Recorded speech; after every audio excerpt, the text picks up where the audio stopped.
Bien, hagamos un repaso antes de empezar con la lógica CMOS. Lo que vimos hasta ahora es una tecnología basada en transistores bipolares del tipo NPN, donde uno en principio puede diseñar compuertas y con compuertas una serie de circuitos más complejos como flip-flop, contadores, microprocesadores, etc. Y en donde en cada uno de los circuitos los transistores trabajan al corte o a saturación, nunca en zona activa. Y para definir la estructura de un inversor o de una compuerta AND, NAND y a partir de esos circuitos más complejos, se requieren, aparte de los transistores, una serie de componentes adicionales que son resistencias y diodos. Desde el comienzo, TTL presentó una ventaja sustancial respecto a la otra tecnología que empezaba también a instaurarse en el mercado, que era la tecnología CMOS.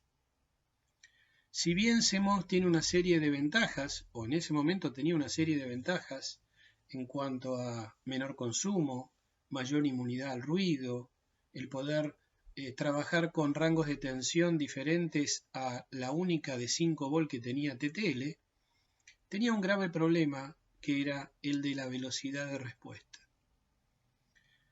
Con TTL se llegaron a hacer algunas computadoras y otros circuitos, es decir, era en su momento la tecnología más utilizada, dado que, como comenté recientemente, CMOS no le daba en velocidad.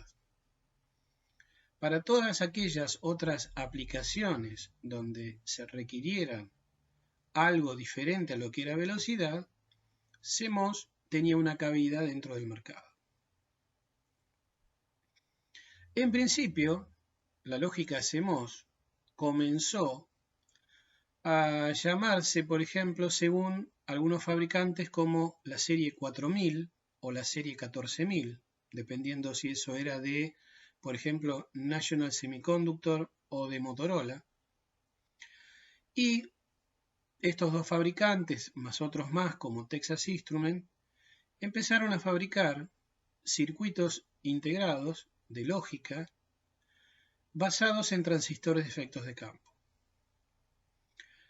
A medida que evolucionó las técnicas de fabricación de circuitos integrados, CMOS fue evolucionando hasta que terminó en lo que es hoy en día lo que se conoce como lógica CMOS de alta velocidad, que tienen como sufijo la serie 74, HC o HCT, o AC o ACT, o en algunos casos otras letras seguidas de 74, dependiendo, digamos, del fabricante. Por razones que vamos a explicar después, como pasó también con TTL, se comenzó a trabajar con versiones de tensión inferiores a 5 volt. Entonces CMOS, si bien empezó a poder trabajar con tensiones del rango de 3 hasta 18 volt, cuando comenzó la serie de alta velocidad, ese rango de tensión fue de tensiones alrededor de los 5 volt, después pasó a ser 3,3, luego 2,5, 1,8 y actualmente 1,2 volt. Vamos a comenzar a ver lo que es lógica CMOS, que sería estándar, es decir, la serie 4000 o 14000. Y después vamos a pasar a lo que era la lógica CMOS de alta velocidad y vamos a explicar cuál es la gran diferencia que existe entre estas dos arquitecturas, la de, podríamos decir, baja velocidad y la de alta velocidad. Bien, la lógica CMOS estándar, que hoy en día la podemos conseguir como la TTL-LS, se denominó serie 4000 o 14000, dependiendo del fabricante, y es la más antigua de la tecnología CMOS.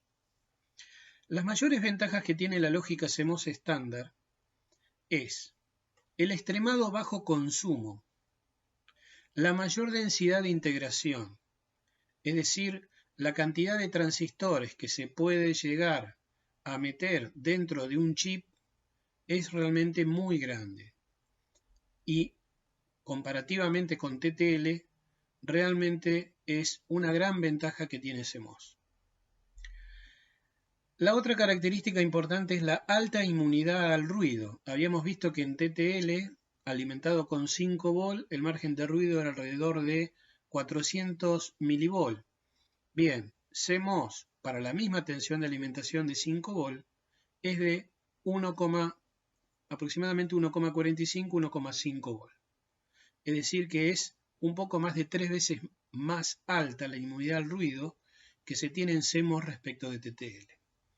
Y el otro tema es el alto fan-out, es decir, siempre hablando de compuertas CMOS del mismo tipo, de la misma tecnología, en principio, a la salida de una compuerta CMOS se le puede conectar miles de compuertas CMOS. Obviamente que vamos a ver que eso no es realmente muy práctico desde el punto de vista que estamos hablando de consumo en corriente alterna, en corriente continua, porque si estamos hablando de corriente alterna, o sea que estamos metiendo señal, realmente meter tanta cantidad de compuertas CMOS a la entrada, a la salida de otra, haría que la capacidad de carga sea tan grande que los tiempos de retardo fueran realmente demasiado grandes, lo cual limitaría mucho la velocidad de conmutación. La otra característica importante que tiene CMOS de estándar es el amplio rango de alimentación. Uno puede trabajar desde 3 volt hasta 18. Entonces, por ejemplo, en aplicaciones portátiles, como por ejemplo para conectar un circuito a un auto que tiene una batería de 12 volt, tranquilamente ese rango de tensión se podría utilizar para alimentar un circuito basado en CMOS sin tener que andar utilizando reguladores de tensión, como sería en el caso de TTL, que de los 12 volt tendríamos que poner un regulador para que lo baje a 5 volt. Y encima es 5 volt más menos 5 volt, es decir, la fuente tiene que ser regulada, tiene que estar estabilizada.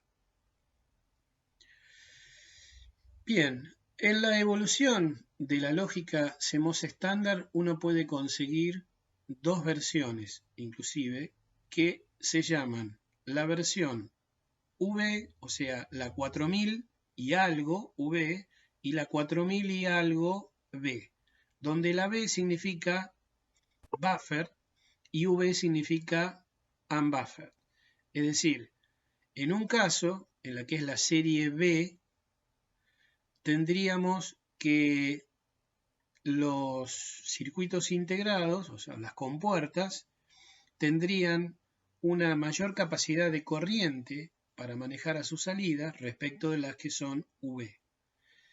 Pero debido a que eso se logra poniéndole un inversor con mayor capacidad de corriente de manejo, la serie B es más lenta que la serie V.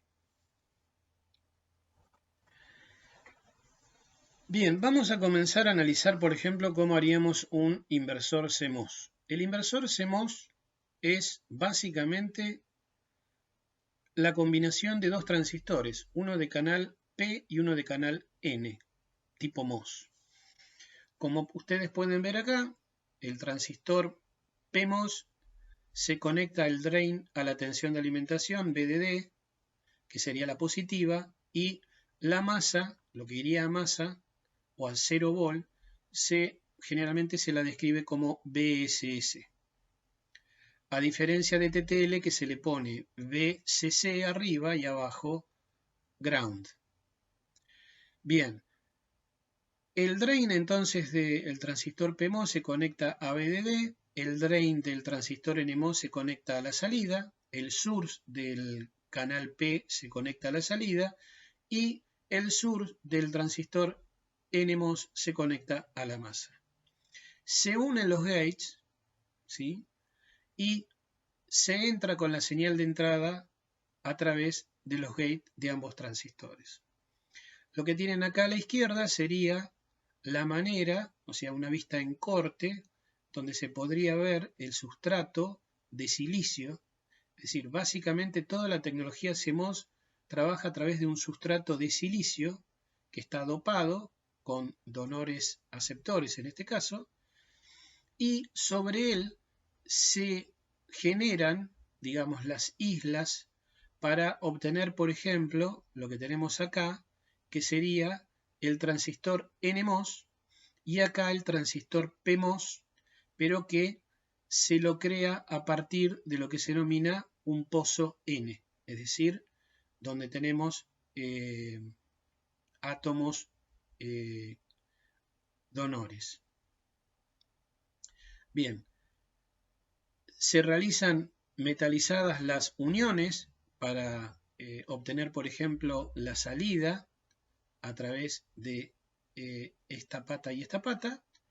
Lo mismo, digamos, en la masa, donde se une de alguna manera el borne a BSS, y en cada uno de los transistores, ¿sí? Dado que, por ejemplo, esto es de canal N+, si uno quiere que circule una corriente a través del drain y el source, se tiene que generar un canal y para eso hay que polarizar correctamente el gate del transistor NMOS.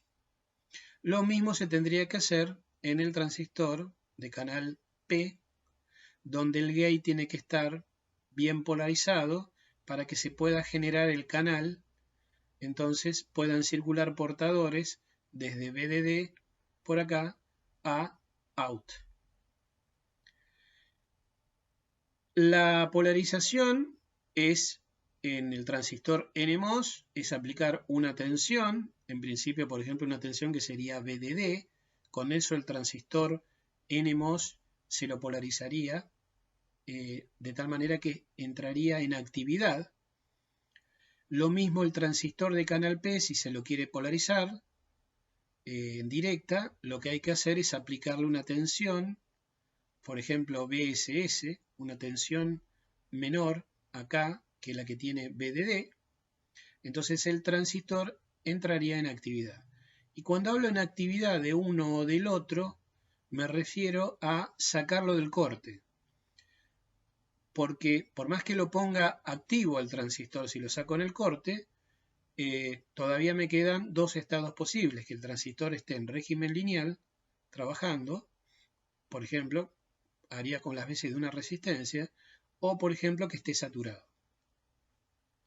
Vemos acá, por ejemplo, una vista superior de lo que sería cualquiera de los dos transistores, donde se puede ver, digamos, el área, digamos, del gate, los contactos metalizados de el drain y el source, y esta zona de acá sería la zona en la cual se generaría el canal, que tendría un ancho W y una longitud L, ¿sí? Entonces esto sería como la formación de una resistencia donde mayor L, mayor resistencia, y cuando tenga mayor W voy a tener menor resistencia. Es decir, esto va a tener un determinado espesor, entonces jugando con las dimensiones de L y W, yo podría hacer que esa resistencia del canal sea más grande o menos grande. Lo que observamos acá, a la derecha, la parte inferior, sería la función de transferencia del inversor. Tengo la tensión de entrada por un lado y la tensión de salida por el otro. Y esto que se ve acá sería la curva. Si se fijan, para el caso de alimentación de 5 volt, yo voy a tener que prácticamente en la mitad de la tensión de alimentación se produce la transición de la salida, por ejemplo, de 1 a 0, y esta curva es bastante parecida a la ideal que habíamos visto en la lista de deseos. Y otra de las cosas es que en la mitad de la tensión de alimentación se produce, digamos, el cambio de funcionamiento entre los transistores, porque la idea básicamente es que en un momento solamente esté funcionando la llave P y en otro solamente la llave N, dependiendo de la tensión de entrada. O sea que idealmente, si yo pongo la tensión de entrada a 5 volt, haría que el transistor NMOS conduciera y se cortara el PMOS. Por otro lado, si VI lo pongo a masa, yo lo que estaría haciendo es polarizando el gate para que el transistor de arriba entre en actividad y corte el de abajo. Esa es un poco la idea. Y dependiendo del valor de tensión en realidad, que no sea ni VDD ni VSS, van a aparecer momentos donde, por ejemplo, los transistores estarán en zona activa o saturados o cortados. En el punto medio, por un instante, por ejemplo, si yo hago un cambio de la tensión de entrada de 0 a 1, de 1 a 0, en algún momento, ¿sí?, los dos transistores van a estar de alguna manera saturados y circularía una corriente, pero eso es una corriente, digamos, en un instante muy pequeño, supuestamente, porque yo genero una transición de VI de 0 a 1 o de 1 a 0. O sea que el gran consumo que yo tengo en la conmutación, cuando la tensión de entrada pasa de 0 a 5 volt o de 5 a 0 volt, es en el momento en que la tensión de alimentación es más o menos la mitad de la tensión de entrada es la mitad de la tensión de alimentación, o sea, más o menos en los 2 volt y medio. Para lograr que la conmutación se pueda realizar en este punto, se eligen convenientemente las relaciones de las tensiones, digamos, de umbral, para los cuales los transistores de canal N y canal P trabajen, pasen, digamos, del corte en actividad. Entonces, no son exactamente los mismos, se los ajusta de tal manera para que se logre, digamos, que en principio, en los extremos, es decir, en la tensión de entrada en 0 volt o en 5 volt, esté un transistor conduciendo y el otro no. O sea que esto se lo podría ver en principio como dos llaves que trabajan en contrafase. Bien, acá más o menos se ve un poco, digamos, más ordenado y con otro tipo, digamos, de identificación de denominación del transistor, digamos, de canal P y de canal N, ¿sí?, con otro esquemático, de qué manera se puede, digamos, implementar fácilmente con dos transistores y la función de transferencia, en este caso idealizada. Idealizada, pero donde en realidad los valores que se obtienen de salida en un inversor como este o en otro tipo de compuerta es prácticamente la tensión de alimentación o 0 volt. Después vamos a ver que más o menos, si yo alimento con 5 volt, la salida puede valer, por ejemplo, 4,95 en alto y en bajo 0,05, que es muy diferente a lo que se podía conseguir con TTL. Y gracias a eso tenemos que el rango, digamos, dinámico es más amplio y el margen de ruido también es superior entre una tecnología. Como habíamos mencionado, ese inversor o cualquier otra compuerta puede trabajar en un rango que va desde 3 a 18 volt. Entonces lo que hace el fabricante generalmente es nos pone tres tipos de curvas. Por ejemplo, en este caso es una en 5 volt, otra en 10 y otra en 15 volt. De esa manera uno tiene idea de, en función de la tensión de entrada, cuáles van a ser los valores que va a tener las salidas. Si hacemos el mismo análisis que habíamos visto en TTL, donde consideramos que a una compuerta le conectábamos otra, acá tendríamos lo mismo. Tendríamos en esta columna de la izquierda las salidas en tensión de una compuerta que podría estar entre 5 y 4,95 volt en el 1 lógico, cuando quiere poner un 1 lógico, y cuando quiere poner un 0 lógico va a estar entre 0 y 0,05. Y en principio, como vamos a ver después en una tabla de verdad de compuertas, como el consumo de cualquier compuerta que se conecte a otro es tan bajo, debido a la muy alta impedancia que tiene, dado que nosotros tenemos que conectamos una compuerta a otra, pero conectamos en realidad los gates, y básicamente eso tiene una impedancia muy alta, del orden de varios megahms. Desde el punto de vista práctico, esta tensión suele mantenerse en estos valores, es decir, prácticamente no hay carga de compuertas CMOS, varias compuertas CMOS que se conecten a la salida de otra.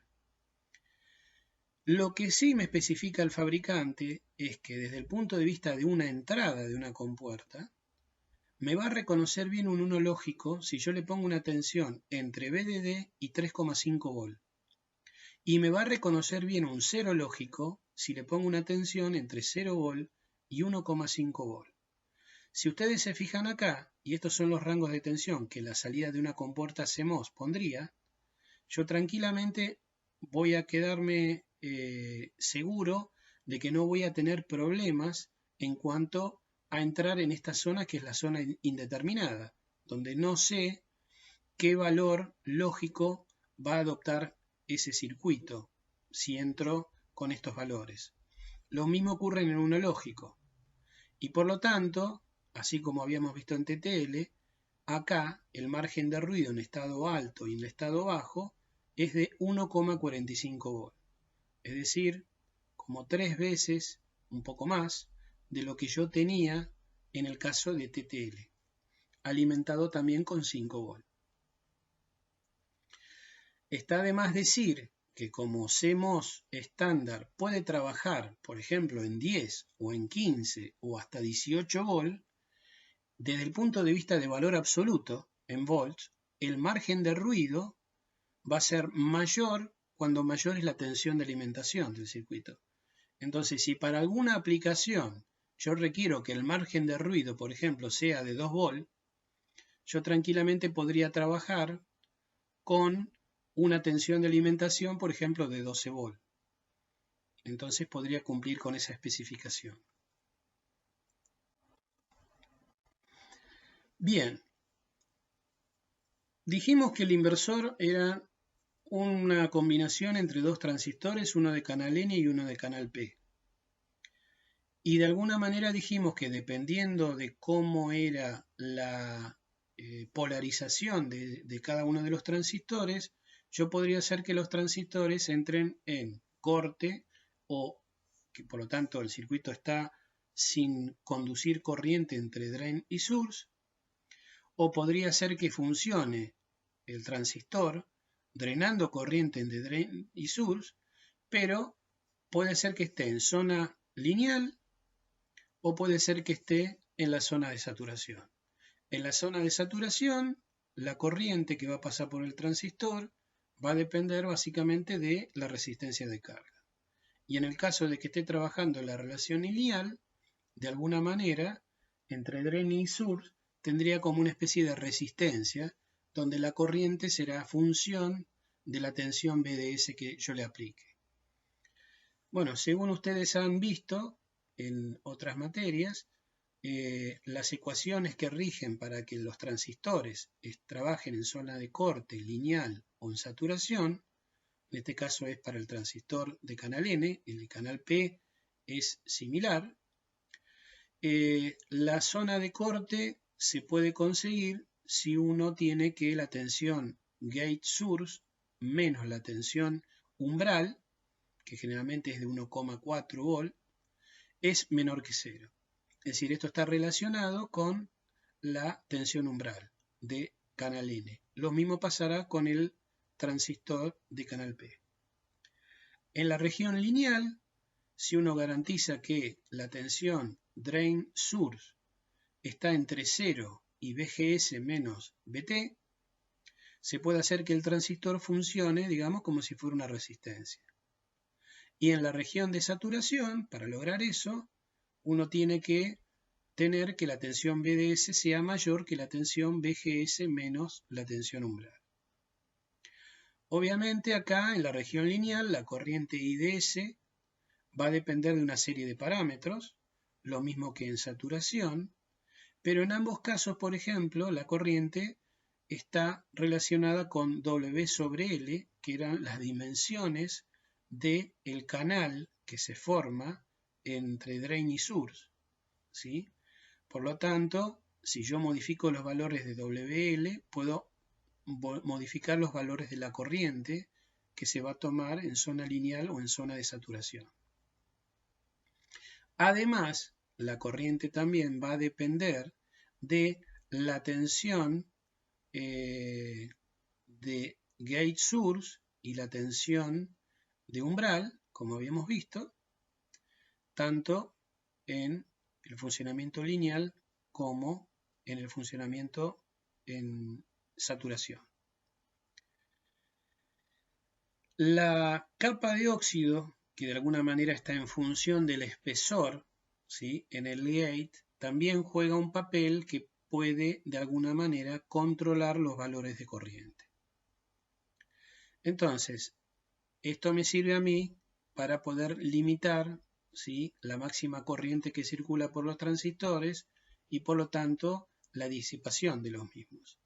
Evidentemente yo quisiera tener la suficiente corriente para alimentar la carga que sea, pero no demasiado para que el circuito evidentemente no disipe demasiada energía. Desde el punto de vista de la velocidad de respuesta del inversor, que tiene el transistor PMOS arriba y el NMOS abajo, si nosotros consideramos que del punto medio de la salida de ese inversor hay una capacidad de carga, que siempre va a existir, o sea, el mismo inversor tiene una capacidad de carga, y si yo conecto una compuerta CMOS, también entre los gates de los transistores que forman la compuerta y la masa hay una capacidad de entrada, yo a través de estas dos expresiones puedo calcular cuánto es el tiempo que va a modificar, que va a tardar, digamos, una salida en irse de 0 a 1 o 1 a 0 lógico. O lo que es lo mismo, irse de 0 volt a VDD o de VDD a 0 volt. De alguna manera, este tiempo de retardo, por ejemplo, es el tiempo de retardo en que la salida va de bajo a alto. De bajo a alto significa que yo lo que estoy haciendo es cortar al transistor NMOS, ¿sí?, y activar el transistor PMOS. Entonces la capacidad de carga se va a tener que empezar a cargar, que supuestamente vale 0 volt, se va a tener que cargar con la tensión de VDD, de fuente, a través del transistor PMOS, que es el que está arriba. Bien, la ecuación que vincula a ese flanco de subida de la tensión de salida, considerando que solamente está el transistor PMOS cargando a la capacidad de carga, es esta que está acá. Básicamente se reduce en que está directamente proporcional a la capacidad de carga e inversamente proporcional a un factor K del transistor PMOS y de la tensión de alimentación. Esto de alguna manera, este factor K, que es un factor constructivo, depende de la inversa de la longitud del canal del transistor del canal de PMOS. Es decir, que si de alguna manera yo quiero que este tiempo sea chico, porque quiero que la velocidad de conmutación sea rápida, me convendría hacer que este factor fuera grande. Y para hacer esto grande, tendría que ser la longitud de canal chico. Cuando menor sea la longitud de canal de ese transistor, más rápido se va a hacer la conmutación de pasar el transistor PMOS de corte a la zona activa. Lo mismo puedo ver considerando que ahora el capacitor de carga está cargado y quiero cortar el PMOS y activar el NMOS para que la capacidad de carga se descargue a través del transistor NMOS, que es el que está abajo. O sea que lo que estoy viendo es el flanco de alto abajo de la tensión de salida. La misma ecuación y las mismas consideraciones. Si yo quiero tener un tiempo lo más chico posible, voy a tener que reducir la longitud de canal del transistor NMOS. O por ejemplo también, para ambos, podría aumentar la tensión de alimentación. Es decir, me conviene, por ejemplo, trabajar con CMOS en 15 volt en vez de 5, por ejemplo, porque con eso los tiempos de conmutación disminuyen. Y la capacidad de carga es algo que siempre tengo que tratar de cargar una compuerta con la menor cantidad de compuertas posibles. Es decir, si yo le meto 2 compuertas a la salida de otra y después le meto otras 2 más, estoy duplicando la capacidad de carga y por lo tanto estoy duplicando los tiempos de retardo. Y esta expresión que está acá es considerando que yo, por ejemplo, me tiro una onda cuadrada, entonces de alguna manera puedo calcular cuál es el tiempo de retardo medio. Pero digamos, básicamente lo que es importante tener en cuenta acá es que para reducir los tiempos de retardo del inversor CMOS, puedo reducir CL, puedo constructivamente tocar la longitud de canal de los transistores NMOS y PMOS. Lo que sí tengo que tener en cuenta es que si yo hago eso, por las ecuaciones que vimos de las corrientes de IDS, estaría aumentando la corriente. Es decir, puedo llegar a lograr mejores resultados desde el punto de vista de velocidad de conmutación, pero estoy complicando por el lado de aumentar la corriente que va a circular por los transistores.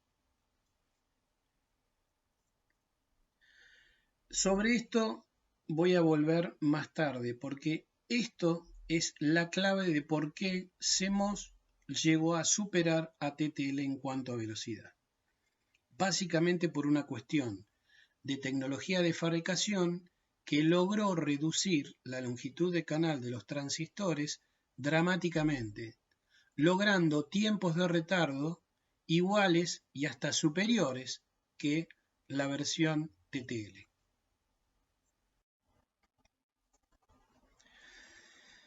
Otra consideración importante es el tema de la potencia de disipación. Es decir, si ustedes de alguna manera analizan cualquier compuerta, por ejemplo TTL, habíamos visto que las compuertas TTL tenían miliwatts de potencia disipada por compuerta. Entonces, donde tengamos, digamos, un circuito integrado que está formado por muchísimas compuertas, eso nos da disipación de potencia del orden de unos cuantos cientos de miliwatts, lo cual implica que en algún momento uno debería tratar de disipar esa potencia con disipadores de aluminio o inclusive con alguna otra técnica como puede ser ventiladores para tratar de sacar ese calor.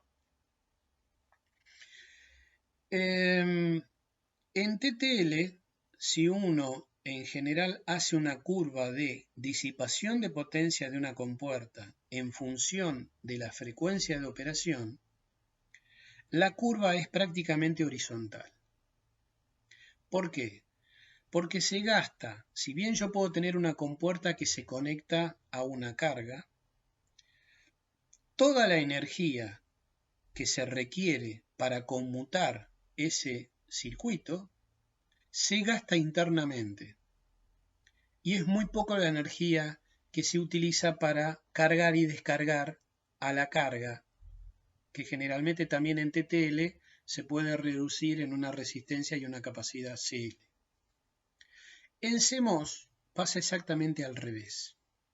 Si yo quiero hacer una gráfica de disipación de potencia, por ejemplo, del inversor en función de la frecuencia de trabajo, o sea que yo le estoy metiendo, por ejemplo, una onda cuadrada, a medida que aumente la frecuencia, aumenta la disipación de potencia en forma lineal.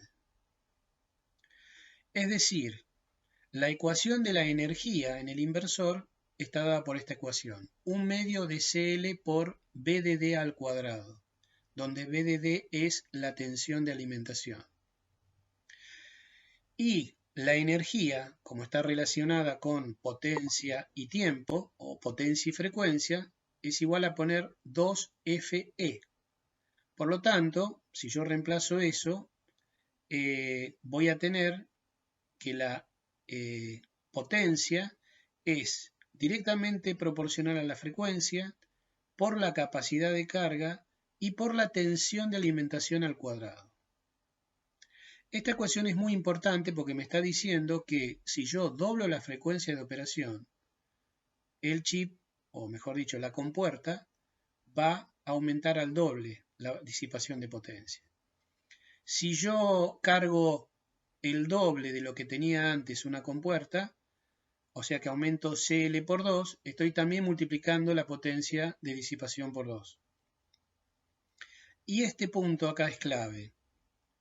Este punto es clave porque la tensión de alimentación al cuadrado me está diciendo que esto es importante del punto de vista que si yo, por ejemplo, estoy trabajando en 5 volt, esto me da 5 al cuadrado, y si yo bajara la tensión de alimentación a 2,5, estaría dividiendo la potencia por 4.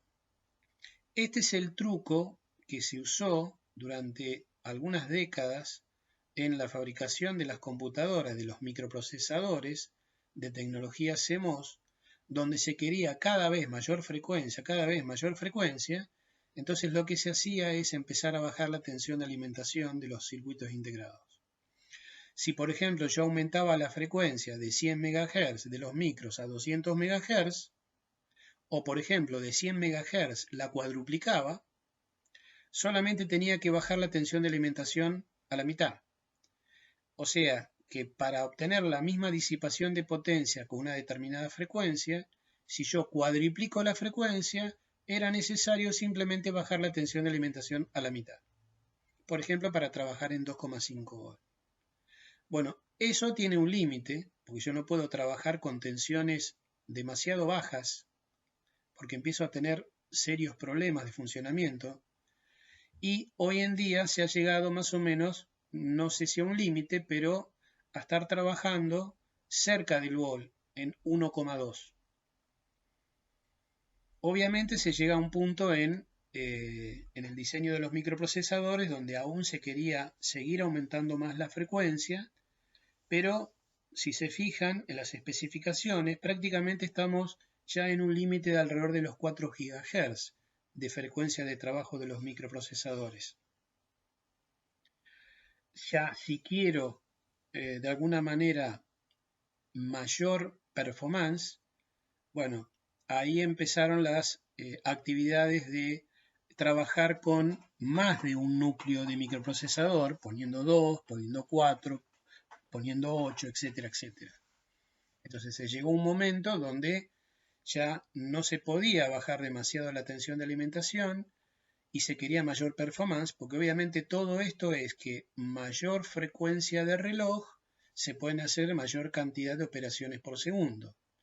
Bueno, se llegó a un momento donde se tenía un límite en el cual ya la disipación de potencia era considerable, por más que se mejoraron las técnicas de disipación, por convección, conducción, refrigeración por agua, etcétera, etcétera, sacar en forma forzada el calor de los micros a través de ventiladores, en un momento determinado se paró acá de no bajar más la tensión porque ya se estaba complicando demasiado y se empezó a trabajar en lo que era el procesamiento paralelo.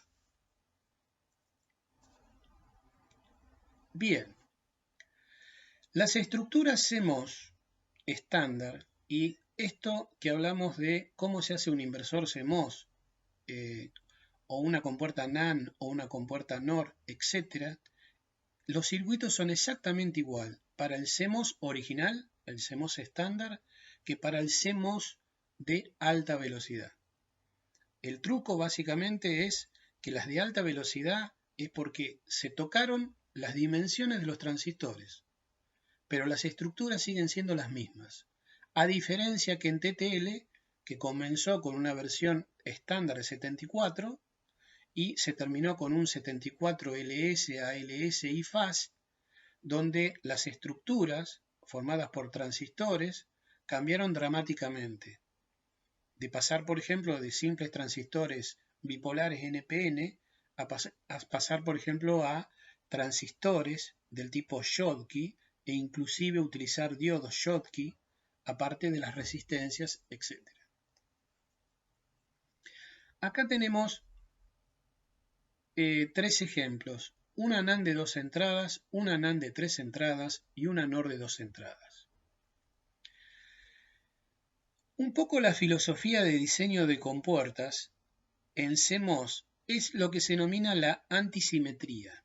Es decir, si analizamos simplemente el inversor, ustedes vieron que yo tenía un transistor PMOS arriba y un transistor abajo. ¿Respecto de qué? Respecto, por ejemplo, de la salida. Del punto de salida donde se unían el source del PMOS con el drain del NMOS. La idea acá simplemente es que si yo quiero, por ejemplo, tener una salida Y que responda respecto de A y B, hacer que, independientemente cuál sea la función, NAND, AND, OR o NOR, lograr que los transistores que están arriba conmuten a ON cuando quiero que Y valga 1 y los de abajo, que son NMOS, se tienen que poner en OFF y viceversa. Bien, ¿por qué la antisimetría? Porque resulta que si, por ejemplo, yo quiero hacer una NAND, en la NAND, solamente cuando las dos entradas valen 1, la salida tiene que valer 0. ¿Qué significa que la salida valga 0? Significa que los dos transistores NMOS tienen que estar activos, en este caso simultáneamente. Para cualquier otra combinación, 0,1 o 1,0, uno de los dos va a estar cortado y por lo tanto, ¿sí? Y debería estar en alto en principio, pero al menos no tendría que tener comunicación con la masa. Lo mismo puedo analizar con estos dos transistores que son los que logran que Y se vaya a VDD, que son los PMOS.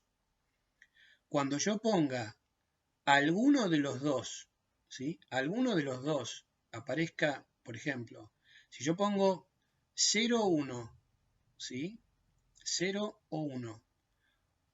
Uno de los transistores va a estar activos. Entonces va a poner Y a VDD.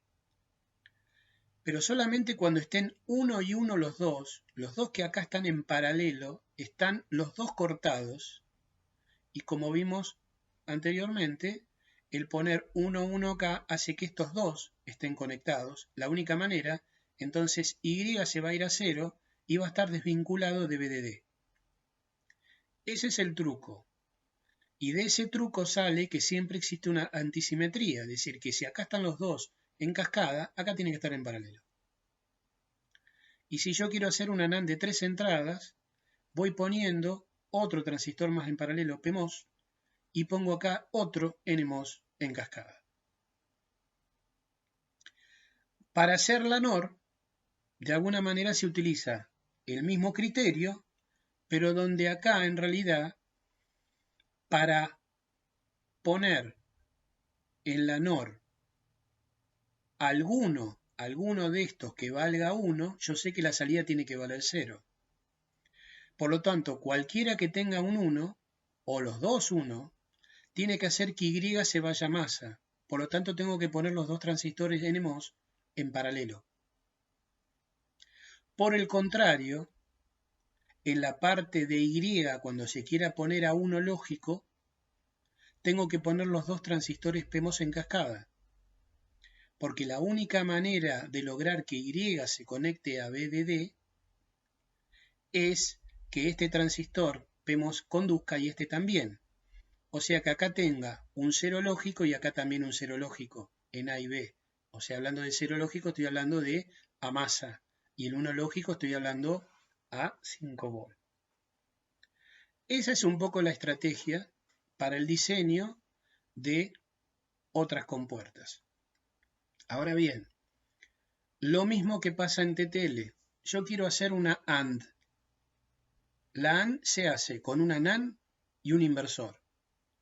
Y si yo quiero una OR, la hago con una NOR y a la NOR le conecto un inversor. Entonces, en principio, lo mismo que en TTL, las compuertas NAND y NOR son más rápidas que las compuertas AND y OR respectivamente. ¿Por qué? Porque en las NAND y en las NOR tengo una sola cadena de retardo, en cambio las AND y en las OR tengo la NAND propiamente dicha o la NOR más el retardo que genera un inversor. Existe, en base a esto que yo planteaba recién de antisimetría, la posibilidad de generar ciertas funciones lógicas, algunas funciones lógicas, en la misma línea, ¿sí? con una cascada de retardo. Es decir, fíjense, por ejemplo, que en este caso se quiere implementar una función que es y igual a la negación de D intersección la unión de A, B y C. Esta ecuación, porque tiene esta barra acá arriba, me permite a mí resolver con una sola cascada, digamos, de compuertas, por decirlo de alguna manera, la función lógica. Primero, vamos a ver lo siguiente. Yo quiero implementar esta función, ¿sí? Que acabo de decir. Y es igual a esto que está acá. Es decir, la negación de esta función entre A, B, C y D. Como habíamos dicho, los transistores NMOS son los encargados, ¿sí?, de poner Y a 0. ¿Sí? Y de alguna manera, las entradas de los gates de las compuertas se manejan a través de activándose con nivel alto. O sea, con, por ejemplo, un 1 lógico.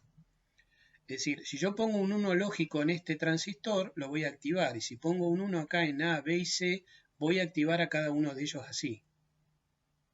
Por lo tanto, como dije que esto tiene que representar de alguna manera el cero de Y, es como hablar de la negación de la función Y.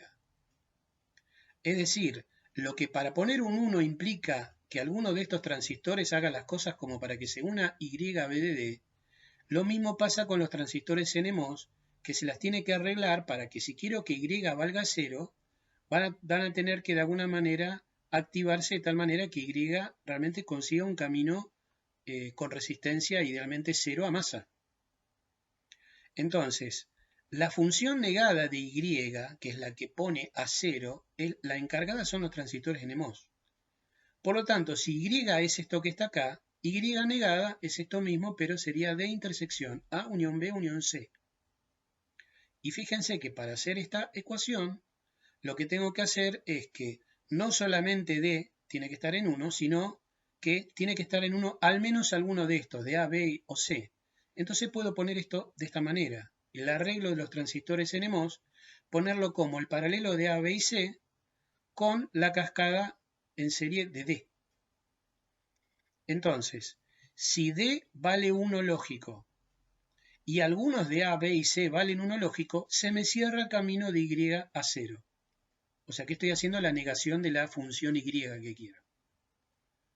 Bueno, el mismo planteo puedo hacer con Y,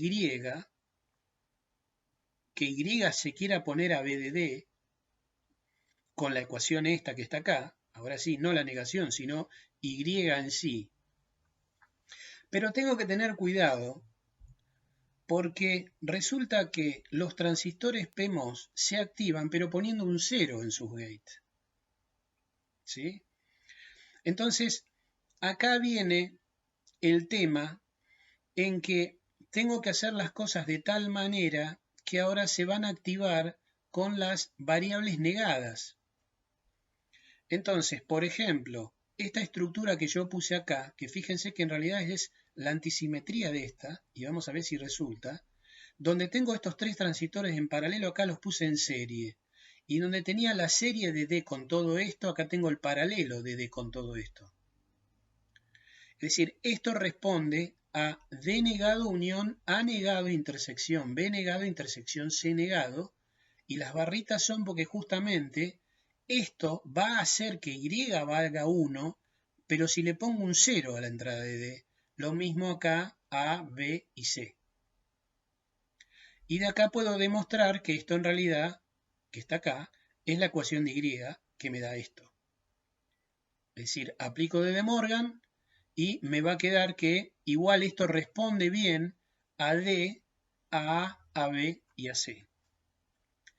Vuelvo a repetir, esto se puede dar para determinadas funciones, no para cualquiera. Pero obviamente, imagínense si esto lo quiero implementar, esta función, con puertas, como hemos visto, NAND, NOR, etc. Acá tendría que hacer una NAND de 2 entradas, donde en una tiene que entrar D, y le tengo que hacer aparte la OR entre A, B y C. ¿Sí? Entonces, esto me exigiría, digamos, más niveles de retardo que si lo hiciera de esta manera. Bueno, acá tienen otro ejemplo, también de otra función, donde de la misma manera se puede observar que existe esta antisimetría en lo que pongo con transistores de canal N, cómo los arreglo, y cómo lo arreglo en la parte de arriba, que serían los que trabajan los transistores PMOS.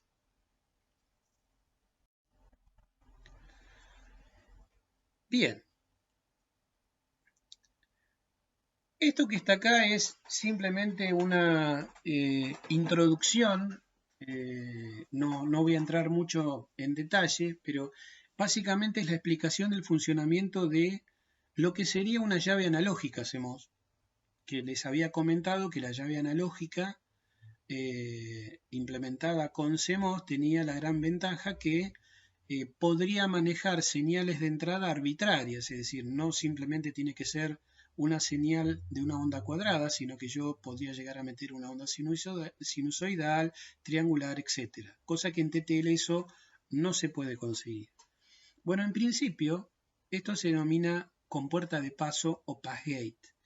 Y es un componente muy importante porque me permite poder realizar ciertos circuitos con una gran facilidad. Es decir, que si yo lo quisiera hacer con compuertas normales, me ocuparía, digamos, mayor cantidad de transistores y los retardos serían, por lo tanto, mayores. Una llave passgate está formada por dos transistores, uno que es de canal N y uno de canal P. En este caso tengo una entrada, por ejemplo, A y una entrada Y, y generalmente siempre se le asocia una determinada capacidad de carga, que puede ser inclusive la misma capacidad que presentan estos dos transistores respecto de masa. Bien, la cuestión acá es que si uno polariza convenientemente los gates de los dos transistores, es posible que los transistores entren en actividad o se corten. Por lo tanto, podría lograr una resistencia baja entre A y Y o una impedancia muy elevada entre A y Y. La idea en principio es que para polarizar correctamente un transistor NMOS, yo tendría que meter acá, por ejemplo, un nivel alto de tensión, por ejemplo VDD, ¿sí? 5 volt, y la contraparte del PMOS es ponerle un valor, por ejemplo, 0 volt. Entonces con eso yo tendría acá formada una resistencia. Y por lo tanto tengo un canal abierto donde la señal que varía en A se va a traducir en una variación en Y. Lo que tienen acá explicado, para que le pueda interesar, es cómo evolucionaría, por ejemplo, si yo la entrada A la conectara, por ejemplo, como está en este caso, dice una transición de entrada de 0 a 1.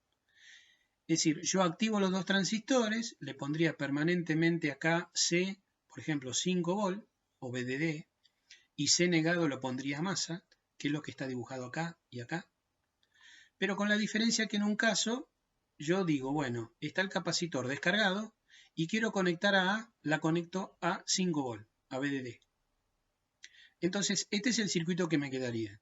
O sea, estarían los dos transistores bien polarizados, la tensión de entrada está conectada a VDD y el capacitor asumo que está descargado y veo cómo con el correr del tiempo este capacitor se va a cargar. Y eso va a depender de los valores de tensiones que hay entre drain y sur de cada uno de los transistores y la tensión VGS, como habíamos visto en las ecuaciones que me dan el comportamiento de los transistores, si están en corte, en zona lineal o en saturación. Entonces, acá lo que tienen descrito es que para el caso en que ustedes en un momento determinado, vuelvo a repetir, tengan la capacidad de carga en 0 volt y activan los dos transistores poniéndole acá VDD y acá VSS, 0 volt, ponen a VDD y van viendo cómo evoluciona Y. Y va a terminar, digamos, copiando la tensión de entrada. En este caso, VDD. El caso contrario es cuando ustedes tienen el capacitor completamente cargado y deciden, por ejemplo, que A lo ponen a masa, estando los transistores activados también. Entonces, acá se va viendo cómo, en función de cuánto vale la tensión del capacitor, cambiarán los estados de operación de los transistores, ¿sí? Hasta que llega un momento que, por ejemplo, de pasar de 1 a 0, el capacitor se va a descargar completamente, y en el caso de arriba, lo contrario, estaba descargado y se termina cargando a la tensión de entrada VI. Bien, ¿para qué nos sirven las compuertas de paso? Bueno, primer gran aplicación. Puedo hacer, por ejemplo, un multiplexor, 2 a 1. Fíjense que acá tengo una llave, otra llave, y la diferencia es que yo uno, por ejemplo, las salidas, ¿sí? Vamos a hablar que esto de salidas es relativo porque estas llaves también son bidireccionales. O sea, lo que yo mostré anteriormente, yo podría haber entrado por Y y salir por A, ¿sí? Da lo mismo. Bueno, pero en este caso la idea un poco sería que yo entro por A a través de este punto o entro por B a través de este punto y voy a polarizar desfasados 180 grados de alguna manera lo que es la alimentación, este transistor respecto, perdón, esta compuerta de paso respecto de la otra. Entonces a esta, por ejemplo, le pongo una señal S que va al NMOS, pero resulta que S va acá al PMOS del otro. Y lo mismo, el S negado, si lo conecto al PMOS de este o al NMOS de este. Entonces con esto logro que dependiendo de cuánto valga S y S negado, una llave se va a activar o la otra. Y cuando una está activa, la otra está en off. Entonces Y va a copiar el valor de B. Si yo polarizo correctamente el transistor o el pass gate, perdón, de arriba, o Y se va a conectar a A si yo polarizo correctamente los transistores para que el pass gate de abajo se active. En este caso, por ejemplo, se pone acá 1 en S, entonces un 1 en este PMOS me lo corta, y un 0 en S negado acá me lo corta, entonces en este caso, cuando S vale 1, Y se conecta con B. Bien, esto es un multiplexor. ¿Y el de multiplexor cómo es? Exactamente lo mismo. Nada más que ustedes ahora tienen que entrar la señal por Y y se va a definir si salen por A o salen por B, dependiendo de cuánto vale S. Y si quisieran esto meterlo dentro de un circuito, obviamente con un inversor, por ejemplo, pueden generar en base a S el S negado. Entonces, con 2 transistores, más estos 4 que tienen acá, se hacen realmente el multiplexor 2 a 1. O un demultiplexor 2 a 1. Y encima es analógico. Es decir, en las entradas de A, B o Y, dependiendo de por dónde entren, pueden manejar una señal que sea diferente a una onda cuadrada. Con esto, por ejemplo, tienen acá el diseño de una hora exclusiva.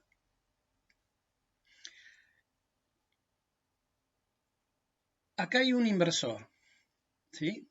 Este inversor está conectado entre VDD y masa, y este otro inversor que está acá no está conectado con VDD y masa, sino que está conectado con el punto medio de este inversor, la salida de este inversor, y por otro lado por esta entrada de datos que es A. Es decir, esta es una hora exclusiva entre A y B y genera Y. Esto yo lo puedo hacer gracias a que estos transistores NMOS y PMOS consumen muy poco en gain. Entonces fíjense lo siguiente. Este inversor que está acá tiene como entrada A solamente. Entonces lo que tienen acá la salida siempre va a ser A negado. Este otro está conectado entre A y el punto medio de este inversor de salida. Entonces, este inversor que está acá, ¿sí?, va a ser funcional, va a responder bien como inversor, siempre que tenga esto en cero lógico, y eso se va a lograr cuando acá haya un cero lógico, y por lo tanto el camino se cierre por acá. O sea que cuando A valga 1, cuando A vale 1, la salida de este punto medio va a ser casi 0 volt.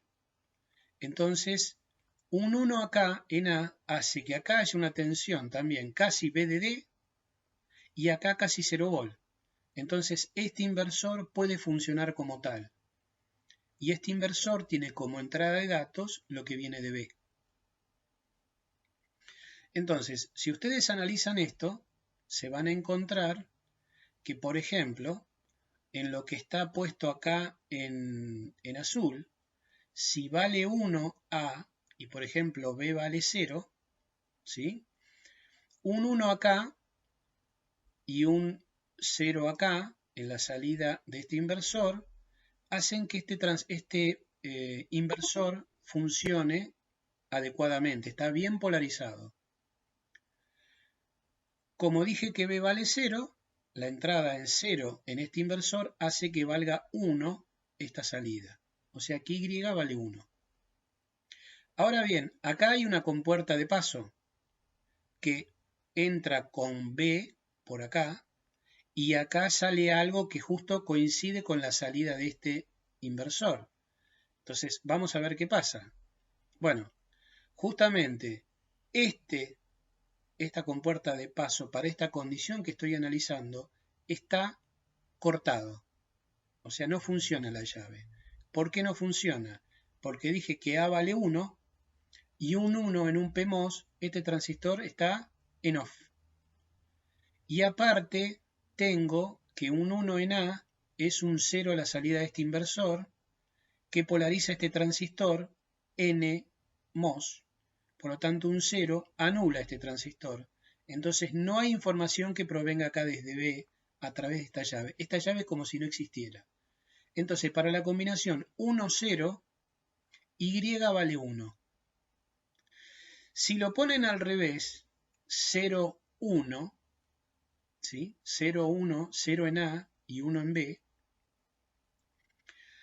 Al poner 0 en A, automáticamente este inversor ya deja de funcionar. Es como, sáquenlo, da lo mismo. ¿Por qué? Porque ya no lo puedo polarizar bien. Yo tengo un 0 en A, o sea que es 0 volt, y encima me da casi VDD acá en este otro extremo de la alimentación del inversor. Con más razón no va a funcionar. Entonces esto lo saco, lo vuelo. ¿Cómo me queda ahora esta llave? O sea, Y, ¿a qué va conectado? Bueno, 0 en A me polariza bien este transistor PMOS, ¿sí? Y esto de acá proviene de acá, que es un 1. O sea, acá tengo A negado, que si A vale 0, acá vale 1. O sea, está conectado a VDD. Entonces, este transistor está bien polarizado.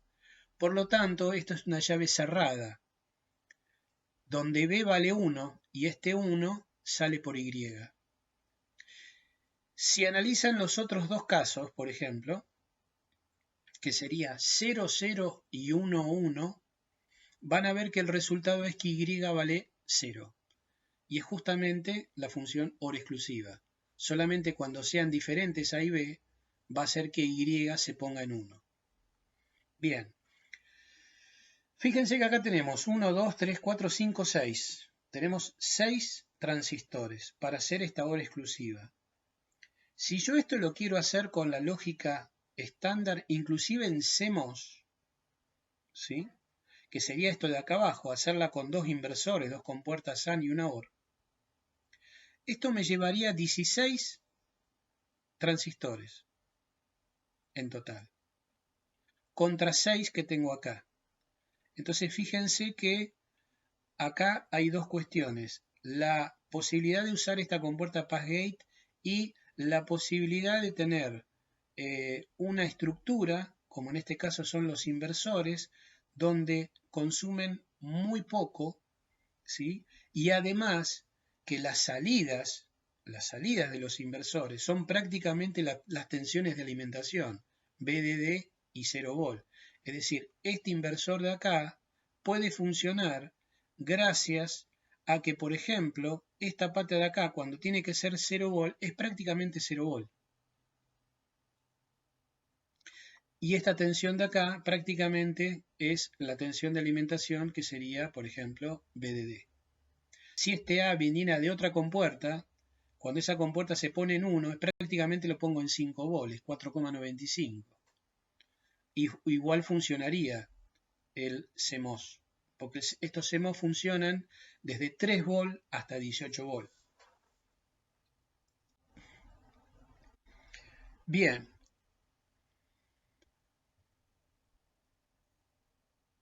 Los flip-flop, en algún momento había mencionado que lo íbamos a ver en CMOS, no ver las estructuras de TTL porque ya no se usan más, pero sí ver cómo se podría implementar un flip-flop a través de tecnología CMOS. Bueno, un flip-flop tipo D disparado por flanco ascendente es lo que tienen dibujado acá. Acá tienen una compuerta passgate, un inversor, otra compuerta passgate, otro inversor, una compuerta passgate y dos inversores y otra compuerta passgate.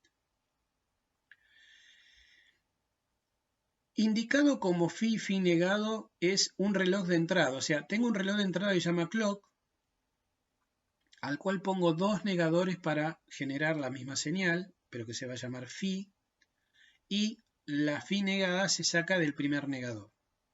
Bueno, primera cuestión.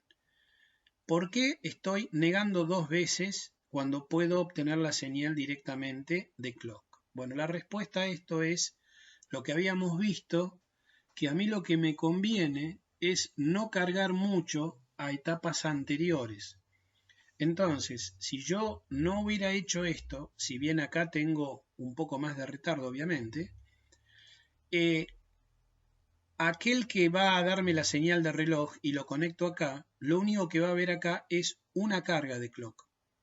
En cambio, si este negador no hubiera estado, yo acá tendría este negador acá, más esta señal de phi, y fíjense que después se tiene que distribuir ese phi negado a todas estas, a todos estos transistores. Entonces estaría muy cargado, muy comprometido la compuerta o quien me esté dando la señal de reloj. Entonces, acá esto es lo que se tiene que encargar de distribuir el phi negado. Y esta etapa que está acá, que es una llave, otra llave y dos negadores, y esta también, son las dos iguales. La única diferencia es que, por ejemplo, ¿sí? Es este juego, ¿sí? Esta llave con esta y estos dos inversores forman a lo que vamos a ver ahora, una combinación con esta otra que también está formado por esta llave, estos dos inversores y esta llave. Si analizan, es una copia igual una de la otra, nada más que cambian la disposición de los relojes. ¿Sí?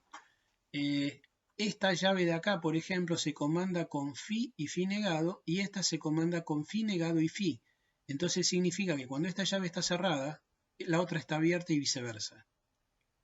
Lo mismo pasa con esta llave de acá. Cuando esta esté cerrada, esta va a estar abierta y viceversa. Bien, el truco es aquí en que si yo tengo una entrada D, quiero obtener en la salida Q, obviamente, la copia exacta de D. Pero lo que quiero hacer es que esto funcione haciendo una captura cuando venga un flanco ascendente. Lo que ven acá es la representación del passgate como llaves y los inversores como tal. Entonces, si observan, si en un momento determinado tengo que el clock vale 0, lógico, ¿sí? Esto significa que el transistor, este PMOS está activo y este NMOS está activo, entonces esta llave está cerrada. Entonces lo que tengo de D lo tengo en este punto acá. Pero ¿qué pasa? Esta otra llave de acá está polarizada al revés que esta, entonces si esta está cerrada, esta está abierta. Es lo que se observa acá. Por lo tanto, me cortó esta comunicación con este inversor. Y lo que yo veo acá en el circuito es que esta otra llave, que es la que está acá, queda abierta por el clock igual a 0. Y que este inversor le da señal a este otro y este ahora sí con esta llave cerrada y esto forma, digamos, un latch. ¿Sí? Esto está permanentemente realimentándose. Para mantener el valor que tiene acá Q, se va a tener acá, pero acá va a ser el Q negado, de alguna manera, ¿sí? Porque hay una inversión. Bien, analicemos un poco acá esta primera parte. ¿Qué pasa? Si D varía, lo que tengo acá, en este punto, es que D va a variar también, pero es D negado.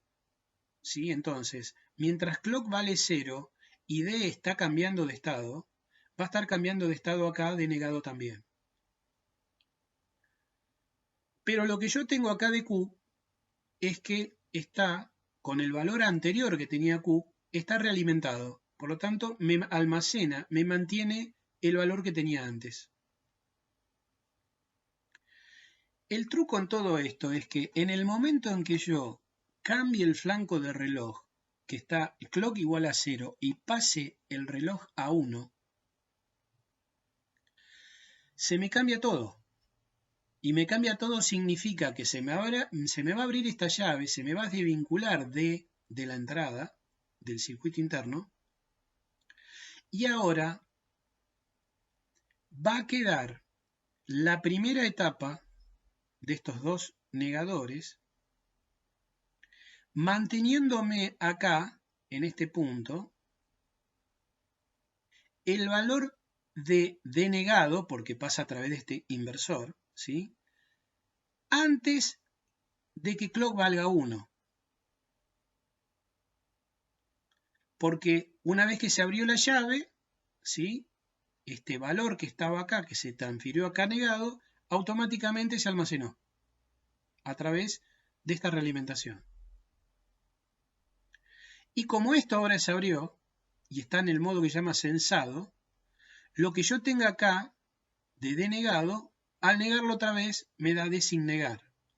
Entonces Q, de alguna manera, está adoptando el valor que tiene o tenía D en el instante antes que pase clock de 0 a 1. Por lo tanto, me capturó ese valor y se ve reflejado en la salida.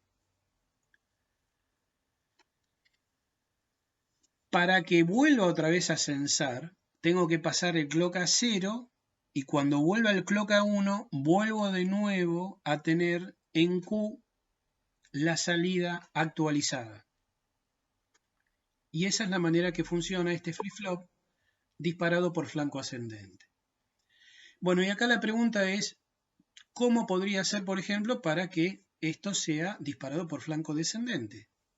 Bueno, tengo dos maneras. O agarro y pongo un negador a la entrada del reloj del circuito, o doy vuelta todas las conexiones de los transistores, donde dice Fi poner Fi negado y viceversa.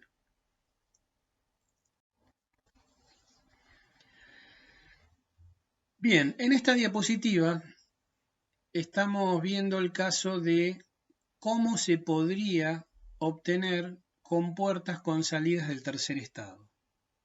Es decir, que me quede la salida en alta impedancia. Bueno, podría tener dos opciones.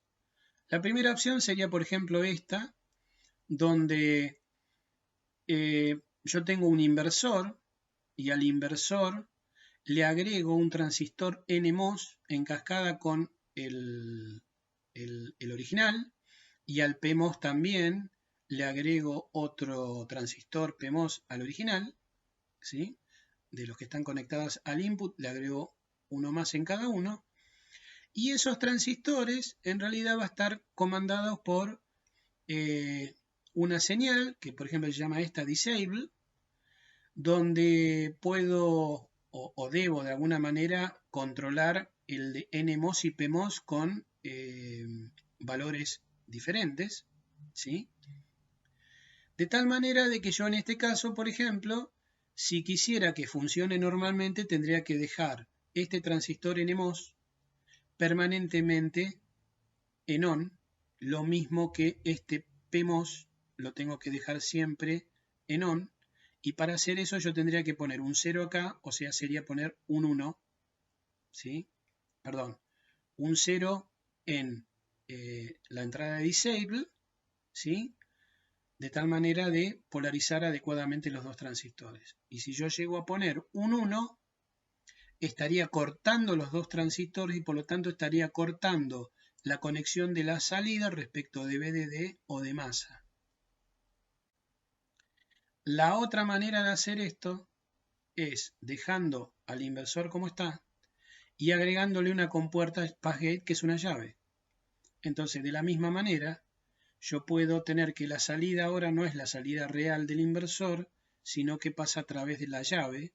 Entonces puedo comandar la llave a través de una señal que la llamo disable y uso también, digamos, un inversor para lograr eso.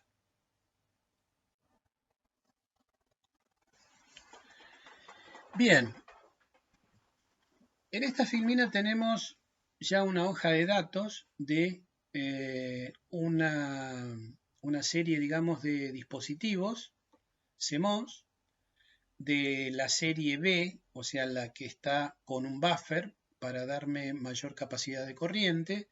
Y en este caso, por ejemplo, es una hoja de datos de Motorola donde le pone el número 14.000 y algo, en este caso es 14.001, que es una serie de compuertas como vamos a ver ahora. Algunas especificaciones para que vean, por ejemplo, la fuente de alimentación puede ir de 3 a 18 volt. Están todas las salidas de alguna manera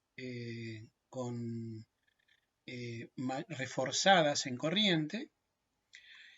Pero si la vamos a comparar con TTL, fíjense que se puede conectar una carga low power Schottky, es decir, yo podría a estas compuertas, que dependiendo del número es lo que hacen, le podría conectar solamente una compuerta TTL LS o ALS o fast. Es decir, a pesar de todo, ¿sí?, no pueden brindar más corriente que, digamos, a una sola compuerta. Entonces, generalmente, esto no está pensado para hacer una integración entre CMOS y TTL. Bien. Acá hay algunas especificaciones que me gustaría mencionar porque pueden dar un poco idea después en lo comparativo respecto de de los valores que se manejan. Fíjense que, por ejemplo, la corriente en nivel alto, y acá se da para diferentes valores de tensión, por ejemplo 5 volt, 10, 15 volt, el valor de corriente en nivel alto que puede dar estas compuertas es de 4,2 miliamperes. Y en el valor bajo, por ejemplo, 0,88 miliamperes. La corriente de entrada, fíjense, esta es la corriente que consume, que es del orden de 0,000001 microamperes. O sea que prácticamente no consume nada. Es decir, yo puedo poner muchísimas de estas compuertas a otras CMOS y la otra no se va ni a enterar que hay alguien conectado. Otro dato importante es tener en cuenta, por ejemplo, las capacidades de entrada, que una compuerta normal CMOS es del orden de 5 picofarad. Y la corriente en reposo de consumo por chip es de, por ejemplo, 0.0005 microamperes. Esto es lo que consume el chip, sea cual fuera, por ejemplo, para 5 volt de tensión de alimentación. Y esto otro que está acá es el consumo de la corriente total en función de la frecuencia. Esto es lo que yo les comentaba, que la corriente total, si bien es prácticamente no consume nada el circuito en estado estacionario, a medida que empezamos a ponerle una excitación con una determinada frecuencia, fíjense que acá hay una ecuación donde vincula, por ejemplo, para 5 volt, que la corriente total es 0,3 microamperes por kilohertz por F más I de D sobre N, donde N es el número de compuertas que tenga el chip. Entonces, este IT es el I total por compuerta. Entonces, fíjense que está linealmente dependiente de la frecuencia. Si yo aumento la frecuencia al doble, la corriente se va a ir al doble.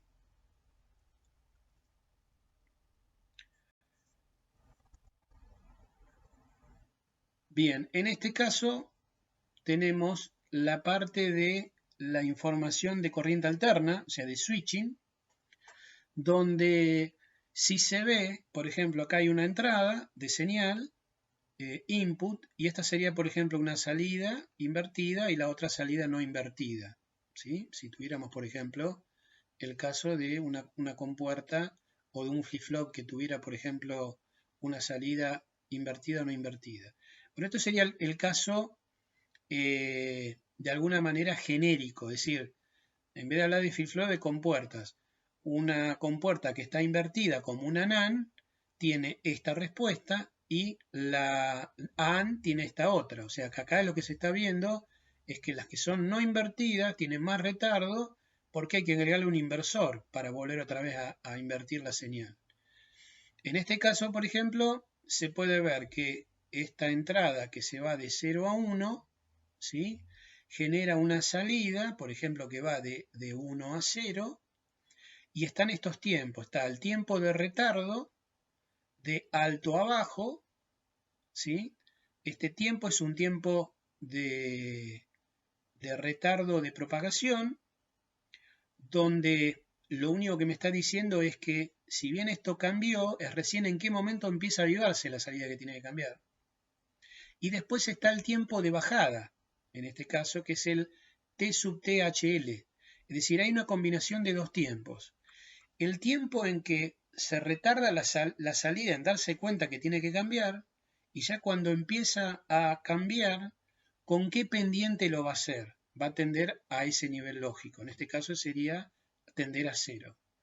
Bueno, y lo mismo para las salidas si no están invertidas. O sea que esto, por ejemplo, podría ser para una NAND, una NOR o un inversor, y esto podría ser la respuesta para una AND o una OR, por ejemplo. Bien, los tiempos de propagación es esto de acá, y el tiempo de subida y de bajada, que a veces son diferentes. Fíjense que, por ejemplo, para 5 volt puede ser el de propagación 125 nanosegundos y el tiempo de subida pueden ser 100 y el de bajada, por ejemplo, puede ser 100. Esto va a ser una combinación, en realidad, de el de propagación más el de, por ejemplo, subida, o el de propagación y el de bajada, dependiendo de qué flanco estemos analizando de input, si es el que sube o el que baja.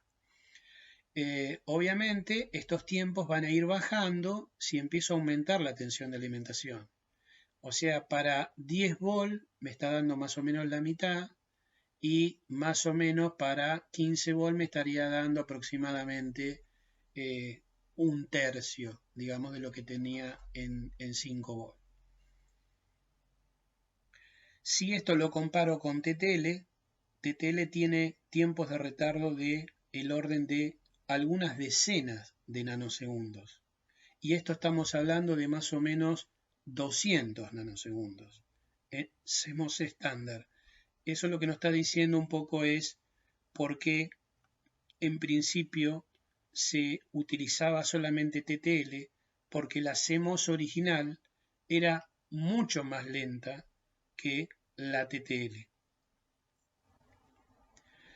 Bueno, aquí se ve, por ejemplo, del caso de compuertas OR o NOR, de 2 entradas o 3 entradas, el circuito, donde, como en este caso son con buffer y se lo refuerza con un inversor, yo tengo que poner 2 inversores, digamos, para no negar la función. Entonces, esto lo que indica es que esto está acá en líneas de punto, digamos, que si se pone o no se pone, se hace la OR o la NOR. Lo mismo sería acá. Si se pone o no se pone, se hace la OR o no. En este caso es de 2 entradas y en este caso es de 3 entradas. Lo mismo para tener una AND o NAND, ¿sí? Tengo de nuevo el inversor, que es el que tiene el refuerzo de corriente, y si le agrego o no le agrego un inversor acá, se puede obtener la AND o la NAND, y lo mismo pasaría en este caso en este caso es de 3 entradas, y en este caso sería de 2 entradas.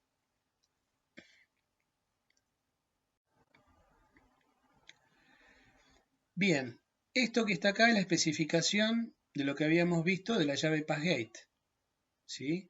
Es decir, tengo los transistores NMOS y PMOS, el cual está controlado a través de una señal de control, por ejemplo acá, que hace que los transistores estén activados o no.